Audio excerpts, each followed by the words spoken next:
tale When the Sun Was God, or Army of Valhalla. This 2003 film by Jerzy Hoffman is set in 9th century Poland and follows the conniving Prince Popiel, who eliminates all the rival chiefs in his kingdom to secure power for his son.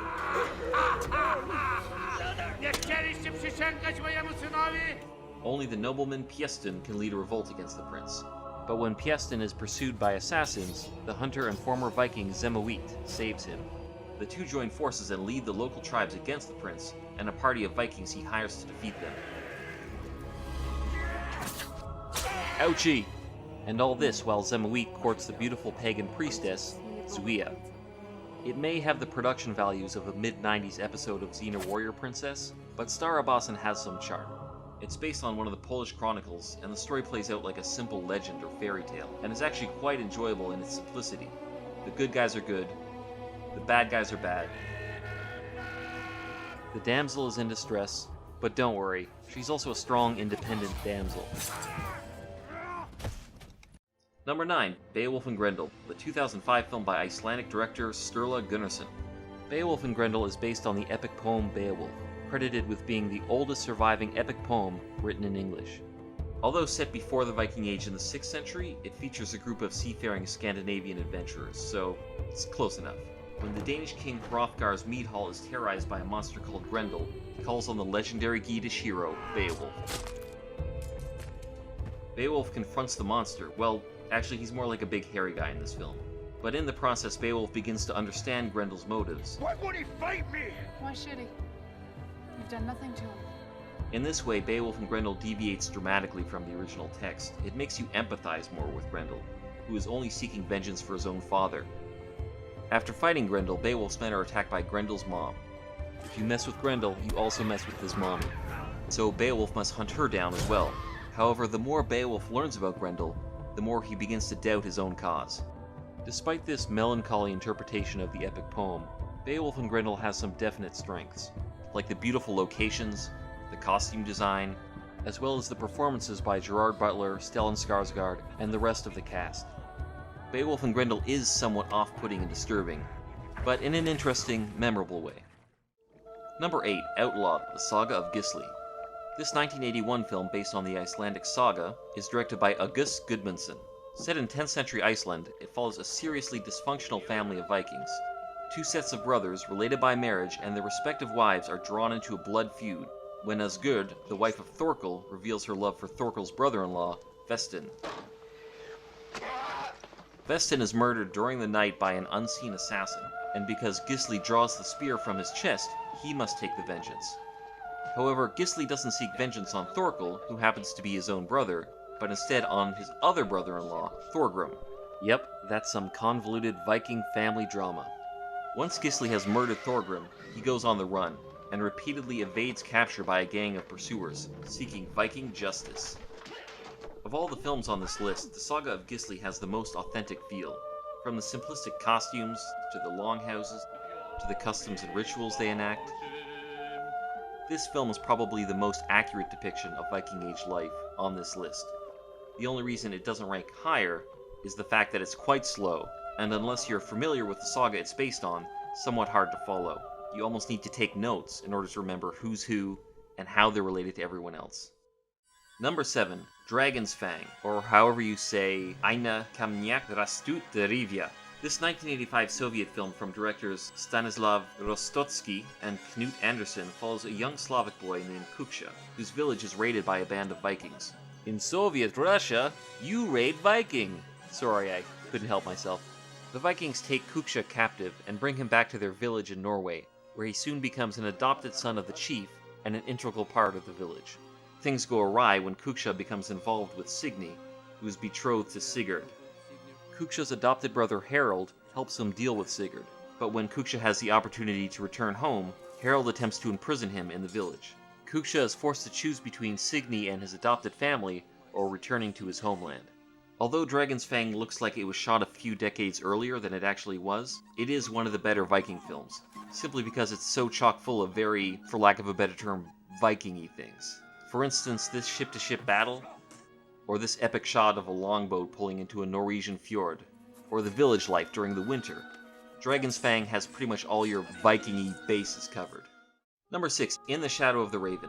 From another Icelandic director, Hrafn Gunnlaugsson, this 1988 film is the second in his Viking trilogy. Shadow of the Raven is essentially a Viking Age adaptation of Romeo and Juliet, or Tristan and Isolde, only directed by the Icelandic Sergio Leone. It follows Thrasti, who returns to Iceland from abroad, only to find his family in a feud over a whale carcass. Good eatin'. He falls in love with the rival family's daughter, Isolde, but she believes he's responsible for her father's death. And to make matters even more complicated, she is promised a rival suitor, Hjörleifr, who Trusty must battle for love and vengeance. Despite the odd use of throwing knives and, saunas as weapons, this film also brings a lot of authenticity with its Icelandic setting. The scenery is spectacular in places, and the star-crossed lover's story is compellingly portrayed by the actors. It's kind of like a rom-com, only with Vikings and no comedy. Number 5, Beowulf, the 2007 animated film by Robert Zemeckis. At this point you already know the basics of Beowulf. There's a badass from Geatland, his name is... He goes to Denmark to help a king who's having a serious problem with a monster in his meat hall.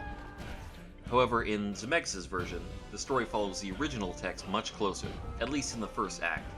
Once Beowulf dispatches Grendel, he then has to deal with Grendel's mom, who in this version happens to be a naked, gold-covered CGI version of Angelina Jolie, with a tail, and high heels. Essentially, she's a mother that Beowulf would like to fight. At this point in Zemeckis' Beowulf, the film deviates from the original text and delves into a more intrigue-heavy plot. Beowulf becomes king, but must ultimately pay the price for his ascension to glory and confront his past. This version of Beowulf delves deeper into the title character, revealing his flaws and shortcomings. The animated visuals can be really amazing in places, although they may suffer from the frozen CGI puppet face problem. If you can get by that major flaw, the action sequences and all-star voice casts make the film a very entertaining insight into the original epic poem. I am Beowulf! Number 4, When the Raven Flies. This 1985 film is the first in Hrafn Gunnlaugsson's Viking trilogy. Beginning in Viking Age Ireland, a party of raiding Vikings murder the father of an Irish family and take their daughter as a slave, but spare their son. Cut to Iceland 20 years later, and a mysterious stranger appears, killing Vikings left and right with throwing knives and his trusty staff spear. You guessed it, the stranger is the Irish son, known as Gest, and has shown up for a straightforward revenge plot. Gest cunningly pits two Viking clans against each other, but his plan is derailed when he's betrayed by his own sister. As with Gunnlaugsson's other films, the Sergio Leone influences here are palpable. This film in particular parallels Fistful of Dollars right down to the trumpet playing in the climax. As with Yojimbo, Fistful of Dollars, or Last Man Standing. Well, not so much Last Man Standing. The lead character of When the Raven Flies has epic moments of badassery. And as always, you just can't beat the Icelandic backdrop. Number 3, Valhalla Rising. This 2009 film by Nicholas Winding Refn is set in Scotland during the Norse transition to Christianity. It follows a mute slave named One Eye, who's made to fight to the death in a primitive blood sport. When One Eye gets the drop on his captors, he slays them and embarks on a journey with a boy who tags along. The pair soon meet up with a band of newly Christianized Vikings to recruit One Eye and the boy on a crusade to the Holy Lands. However, they never reach their intended destination, and instead what follows plays out like a psychedelic nightmare version of the Vinland sagas. Anyone expecting a medieval action fest or even a historical drama from Valhalla Rising may be disappointed, as it's fairly slow in places, and some aspects of the historical timeline don't really add up. It's more of an eerie, atmospheric fable, ripe with religious allegory and sporadic outbursts of violence. In fact, it's very similar in tone to Refn's Only God Forgives, which also split viewers into love or hate camps. I'm obviously in the former camp. Number 2, The Vikings. 1958's The Vikings, directed by Richard Fleischer, stars Kirk Douglas and Tony Curtis as two Viking half-brothers, who happen to be the sons of the legendary Ragnar Lothbrok, played by Ernest Borgnine in an odd casting choice.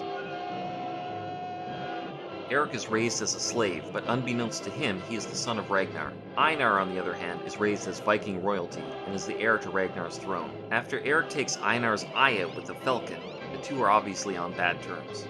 And then even worse terms when Eric helps the kidnapped Princess Morgana escape the Vikings. After a chase, Ragnar is captured and forced to jump into a dog pit by Morgana's betrothed, King Ella. The brothers team up to seek vengeance for Ragnar and rescue Morgana, but they end up fighting each other for her. When Eric's true identity is revealed, Einar must choose between Morgana and Viking honor. The Vikings may not be the most historically accurate movie on this list, but it captures the romantic notion of the Viking spirit better than the others. It's a classic Hollywood adventure flick, and has all the charm, fighting, and drama that you'd expect from the genre. If you're looking for the romanticized version of Vikings, it doesn't get better than this. Number 1. The 13th Warrior. The best Viking movie according to me is the 1999 film by John McTiernan, based on the novel The Eaters of the Dead by Michael Crichton. It stars Antonio Banderas as Ahmed ibn Fadlan. Ibn means son of. Ibn. Banderas' character is based on the real-life Arabic chronicler who traveled with the Vikings and is responsible for much of what we know about them today. However, this movie's parallels to historical events pretty much end there. Fadlan is exiled from Baghdad and is made to serve as an ambassador to the northern lands. After being saved from Tartars by a group of Northmen, Fadlan is enlisted into a mission to rid a Viking kingdom of an ancient, mysterious evil. The hell are you saying? The 13th warrior is you.